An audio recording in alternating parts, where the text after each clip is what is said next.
여러분, 물론 개인회생을 신청해서 채무를 탕감받으면 장점도 많이 있겠지만 한편으로는 모든 채무자들의 사건이 나이스하게, 멋지게, 쿨하게 끝나지는 않는단 말이죠. 누군가는 개인회생을 신청해서 기각이 된 게 아니라 통과를 했는데 인생이 더 고달파지는 경우도 있긴 합니다. 더 힘들어지는 경우. 그게 어떤 경우인지 오늘 한번 같이 살펴봅시다. 자, 첫 번째는 변제금을 내야 한다는 사실이 가장 기본적인 어려움이죠. 개인회생을 신청하면 개시결정을 받고 나면 변제금을 내야 되잖아요. 일단 기본적인 공식을 한번 보시면 내가 200만 원을 벌 경우에 한 달에 1인 생계비 대략 145만 원을 제외하면 한 달에 55만 원씩 변제를 해야 되고 이걸 36개월 동안 납부를 해야 됩니다. 매달 저 변제금을 법원의 계좌에 이체를 해줘야 되는 게 개인회생을 신청하고 나서 채무자가 부담해야 되는 가장 첫 번째 부담이 되는 거죠. 채무자의 소득이 300만 원이라면 우리 변제금은 소득에 비례를 하니까 300만 원 빼기 1인 생계비 145만 원 하면 한 달에 155만 원씩 36개월을 변제해야 되고 300만 원 소득이 있지만 부양가족이 한 명 있다고 가정했을 때 240만 원 빼면 한 달에 60만 원을 36개월 동안 변제를 해야 됩니다. 여기 예시를 보시면 이분이 한 달에 250만 원 소득을 벌잖아요. 근데 1인 생계비 추가해서 166만 원 정도 내 생계비로 인정을 받고 한 달에 83만 원씩 36회를 변제하니까 총 2,900만 원을 변제한단 말이죠. 매달 83만 원 변제금을 이체해야 된다는 거는 내가 개인회생하고 가장 먼저 부담해야 되는 부담, 힘들어지는 점 여기에 해당한다고 볼 수 있겠죠. 24년 4월 11일부터 27년 3월 11일까지 매달 11일에 36개월 동안 변제금을 납부하라 이런 내용이 됩니다. 신청 후에 힘들어지는 거 두 번째 문제가 가족 간의 불화나 배우자한테 말할까 말까 이런 문제들이 있거든요. 얘기했다가 부모님한테 혼날 수 있는 젊은 친구들도 있고 또는 말했다가 배우자로부터 이혼 통지를 받을 수도 있는 것이고 가족 간의 문제도 있단 말이죠. 예를 들어서 보존 권고를 하나 보시면 배우자를 부양가족으로 집어넣을 경우에 배우자의 지적 전산자료 조회 결과 지방세 세모 과세증명서 이런 서류들을 배우자한테 받아서 제출해라 이런 의무를 부과하거든요. 개인회생을 신청하고 그 절차를 이행하는 것도 부담이지만 그와 별개로 우리 가정의 문제를 해결하는 것도 또 하나의 문제가 되거든요. 특히 배우자 몰래 주식코인 토토 이런 걸로 탕진하신 분들은 더 부담이 크겠죠. 가족 간에 말할까 말까 이런 거 고민 많이 되시잖아요. 배우자한테 말할까 말까. 물론 말씀을 안 하셔도 상관은 없습니다. 법원이 배우자한테 통지해 주거나 그런 제도는 없거든요. 그러나 장기적으로 봤을 때 채무자는 변제금을 납부해야 되니까 집에 갖다 주는 생활비가 줄어들 수밖에 없는 것이고 경우에 따라서는 배우자 서류를 받아서 제출해야 되니까 이걸 스무스하게 배우자한테 잘 둘러대고 서류를 협조받는 분도 있지만 과거에 사고 친 전적이 많아서 서류 얘기 꺼내자마자 배우자가 바로 의심하는 경우도 있단 말이죠. 그러니까 알게 되는 경우도 있단 말입니다. 제가 생각할 때는 그냥 허심탄회하게 말씀하시는 것도 좋은 방법이지 않을까 그렇게 생각을 합니다. 내가 상황이 이만저만 해가지고 돌려막기하고 기존 채무 변제하다 보니까 걱정을 안 끼치려고 평소에 말을 못했는데 내가 채무가 자꾸 늘어나서 결국은 개인회생을 하게 됐다. 미안하게 됐다. 그렇지만 이런 얘기 꼭 해주셔야 되죠. 이거는 끝이 있는 거다. 평생 아무 대책 없이 우리가 허리띠를 졸라매고 5년 10년 기약 없는 싸움을 하는 게 아니라 변제기간 3년이 정해지면 딱 3년만 변제하면 남은 채무는 전부 탕감받는 것이고 끝이 있는 싸움이다. 그러니까 우리 3년만 고생 좀 하자. 3년만 좀 아끼고 살자. 이렇게 미리 가족 간의 소통을 잘하는 것도 좋은 일이라고 생각을 합니다. 특히 가정의 전업주부로 계셨던 분이라 하더라도 남편이 개인회생을 하면 경우에 따라서 사모님도 알바를 해야 되는 경우도 있긴 하거든요. 이런 부분도 평소에 충분히 소통을 나누시는 게 개인회생 후에 신청했다가 더 힘들어지는 상황을 그나마 좀 완화할 수 있지 않나 그렇게도 생각을 해봅니다. 개인회생 신청하고 힘들어하시는 부분 세 번째가 이자 내나 변제금 내나 별 차이도 없네 이런 분들이 계시거든요. 예를 들어서 채무자가 지금도 한 달에 이자나 뭐 원리금 준등 상환 등등 한 달에 100만 원 낸단 말이죠. 근데 변제금도 100만 원이 나왔어. 그러면 채무자께서 말씀하신단 말이에요. 아니 어차피 100만 원 내는 건데 저 개인회생해도 똑같이 100만 원 내네. 뭐 달라진 게 뭐가 있냐. 내 삶이 더 편해진 것도 아니고 똑같이 힘든데 이런 걸 왜 해야 되냐. 뭐 이렇게 질문을 하시는 분이 계시는데 가끔은 그런 생각도 합니다. 과연 저 채무자님께서 정말 몰라서 저런 질문을 하실까? 아니면 알고 있으면서 괜히 자기를 한번 설득해 주기를 바라는 게 아닐까? 뭐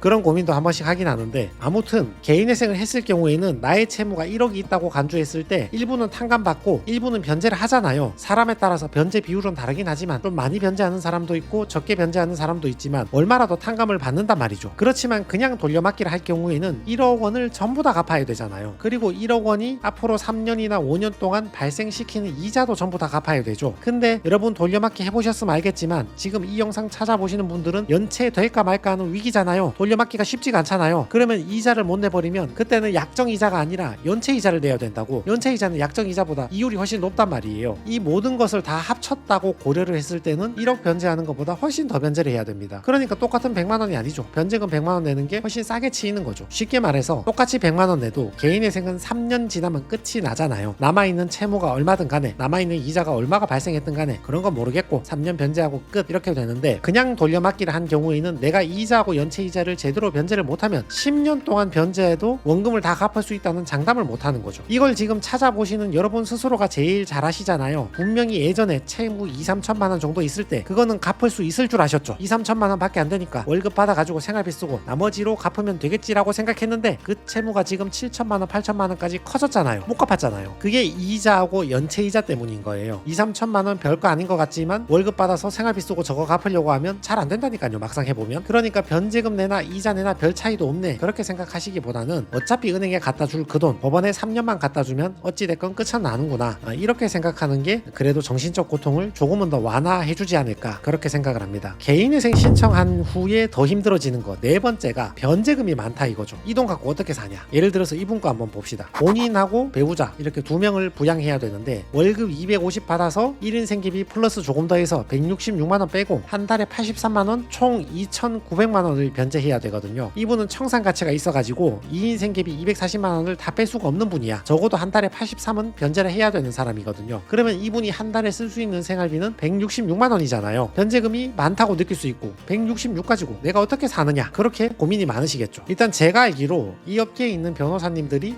부양 가족을 반영하든 추가 생계비를 반영하든 채무자의 변제금을 낮추기 위해서 최선의 노력을 다들 하시는 걸로 알고 있습니다. 다들 좋은 변호사님들이시기 때문에. 그렇지만 법원도 법원의 입장이란 게 있잖아요. 법원은 무턱대고 채무자의 편을 들어줄 수 없겠죠. 채권자하고 채무자 가운데 중립에 서서 중립적인 재판을 해야 되니까 무턱대고 채권자한테 모든 희생을 하라고 할 수가 없는 거예요. 추가 생계비 규정이 월세 기준은 어떻다, 교육비 기준은 어떻다 정해져 있는데, 그거 보신 분들이 그거 전액 인정되는 줄 아시는데 막상 주장해보면 법원에서 별로 인정 안 해주려고 합니다. 인정을 해주더라도 매우 소액만 인정해주는 경우도 많고, 부양가족이 많다 하더라도 배우자하고 반반 부양해라, 또는 청산 가치가 많으니까 부양가족 빼라, 이런 식으로 법원은 최대한 변제를 시키려고 하는 경우가 많단 말이죠. 법원이 솔직히 하고 싶은 말은 생활비를 줄이라 그 말입니다. 이건 보정 권고에 대놓고 적어주는 경우도 많이 있거든요. 개인회생을 하는 취지는 기존의 생활 수준을 그대로 유지하는 것이 아니라 아끼고 줄이는 것을 전제로 하는 것이다, 이렇게 보정 권고에 대놓고 기재해서 보내주는 경우도 있단 말이죠. 쉽게 얘기하면 한 달에 월세 300만 원짜리 살면서 사업 잘 될 때 돈 쓰고 사시다가 사업 힘들어져서 빚을 졌으니까 이제는 월세 70만 원, 월세 50만 원 이런 데 이사 가서 생활비를 줄여가지고 더 아껴가지고 개인회생을 통과하고 진행을 하시라, 그런 말이에요. 만약에 생계비를 줄이는 게 힘들다면 채무자께서 보이지 않는 투잡을 하시는 분들도 많이 계시거든요. 이 명색이 변호사가 돼가지고 편법으로 꼼수로 이상한 직업 한 개 추가해서 돈 벌면 된다, 이렇게까지는 말씀을 못 드리는데, 근데 이렇게 보면 채무자들께서 굳이 얘기는 안 하시지만 법원에 신고한 소득 말고 다른 현금 받는 소득이나 우회적으로 받는 소득을 하나씩 더 구해서 하시는 분들도 있는 것 같아요. 많으신 것 같아요. 또는 내가 더 일을 할 형편이 안 되면 전업주부 하시던 배우자나 또는 대학생이 된 자녀들이 용돈이 부족하니까 알바해서 일부의 용돈을 충당해야 될 수도 있는 거죠. 이런 말씀을 드리기는 저도 너무 죄송하지만 채무자인 나 자신도 일부는 책임을 져야 되는 거예요. 왜냐하면 채무자께서 돈을 빌릴 때 변제하겠다고 약정은 하셨잖아요. 근데 변제 약정 이행 못하고 이자도 지금 못 하셨잖아요. 그런 채무자 입장에서 나는 기존에 써야 되는 생활비 다 써야 되고 우리 집은 한 달에 300이 필요하다, 500이 필요하다, 이렇게 주장해버리면 도저히 답이 안 나오는 논의가 시작되는 거죠. 법원 입장에서 한 달에 300 쓰고 500 쓰다가 빚지고 온 사람인데 어떻게 그 생계비를 다 보장해주고 변제금 조금만 내고 채권자 거 다 탕감해주겠다, 어떻게 그런 일이 있을 수가 있겠습니까? 냉정히 말해서 힘들어지는 부분은 맞지만 채무자인 나 자신도 일부는 책임을 져야 된다, 그 말이죠. 받아들일 건 받아들이셔야 된다, 그 말입니다. 뭔가 애를 써야 돼요. 내가 약속을 이행 못해가지고 개인회생이라는 제도를 통해서 채권자의 권리를 꺾어버렸기 때문에, 소멸시켰기 때문에 채무자인 나 자신도 뭔가 예전에 하지 않던 노력을 애쓰고 희생을 해야 된단 말이죠. 내 가족들이 나가서 일을 좀 더 해서 가정의 소득을 높이든, 자기 스스로 자기 책임하에 꼼수로 추가 알바 이런 걸 해가지고 소득을 좀 더 높이든, 또는 소득을 높이는 게 힘들면 기존에 쓰던 생활 수준을 줄여서 생활비 지출을 줄이든 간에 채무자 스스로도 뭔가 애쓰고 노력을 더 추가적으로 해야 된단 말이죠. 그래야 개인회생이란 제도가 통과할 수 있는 거지. 채권자는 자기가 받을 돈의 절반을 날리고 70% 날리고 채권자 자신도 이미 많은 걸 포기하고 들어오는데, 채무자가 자기는 예전에 생활하던 거 하나도 희생 못하겠다, 나 우리 집은 300 필요하다, 500 필요하다, 이런 논리가 나와버리면 개인회생이 전혀 진행을 할 수가 없는 거죠. 개인회생을 신청한 이후에 힘들어지는 점 5번째가 조건부 인가입니다. 자, 여기 한번 보세요.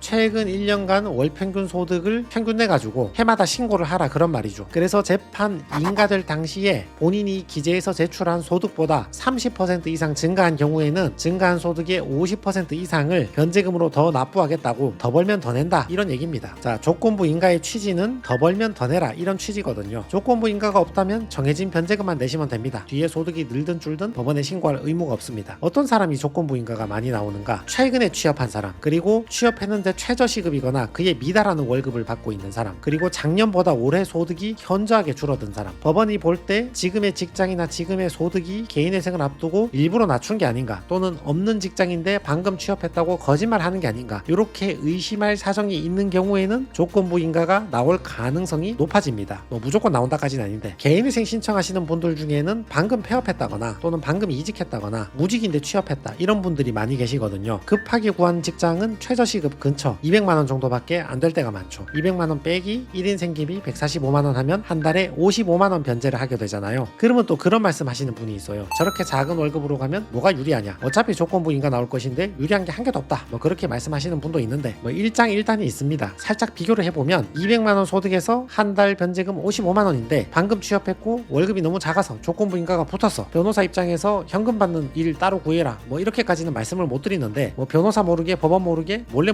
일하시는 분들이 있더라고요. 그렇게 해서 소득을 높이시는 분들도 있고, 또는 실직을 한다거나 이런 사태를 겪었을 때 200만원 주는 직장은 상대적으로 빨리 구할 수 있잖아요. 그러면 55만원 변제금 정도는 계속 내줄 수 있단 말이죠. 몇 달 정도는 부모님이나 가족한테 빌려서 낼 수도 있는 거고. 근데 반대로 개인회생 직전에 마지막까지 열심히 돌려막기 해보겠다고 야근하고 주말 근무하고 특근해가지고 실수령을 300까지 높였어. 1인 생계비 145 뺐더니 한 달에 155만원을 변제해야 되는 겁니다. 소득이 높고 변제율이 높아가지고 조건부 인가는 안 나왔지. 그럼 과연 이것은 유리한가? 조건부 인가가 없으니까 이건 유리한가? 그렇진 않단 말이죠. 만약에 실직하면 어떻게 하실 건데요? 요즘 경기도 안 좋아서 자영업자들 폐업도 많이 하고 근로자들도 정리해고되는 경우가 많이 있는데, 실직하면 실수령 300 주는 직장은 당장 구한다고 장담할 수는 없거든요. 그리고 한 달에 155만원 내야 되니까 내가 아프거나 해서 일을 할 수 없는 상황이 되면 매월 155만원을 가족한테 빌리기는 쉽지 않을 수도 있단 말이죠. 그러니까 조건부 인가가 붙어서 더 벌면 더 내야 되는 부담이 생기는 것은 분명히 힘들어지는 점이 맞긴 합니다. 그렇지만 사람에 따라서는 낮은 월급으로 차라리 조건부 인가 받고 통과하는 게 더 유리한 경우도 많이 있다. 이 정도 취지로 이해하시면 그 힘든 거나 어려운 점이 조금 더 완화되지 않을까 그렇게 생각을 합니다. 그래서 오늘은 개인회생을 하고 더 힘들어지는 점, 첫 번째는 매달 변제금을 내야 한다. 두 번째는 가족 간 불화, 말할까 말까의 어려움이 있다. 세 번째는 이자 내나 변제금 내나 별 차이가 없는 것 같다. 고통이 줄어들지 않았다. 네 번째는 변제금이 많은 게 힘들다. 다섯 번째는 더 벌었을 때 더 내야 되는 게 나에겐 어려움이다. 이 5가지 문제점에 대해서 한번 짚어봤습니다.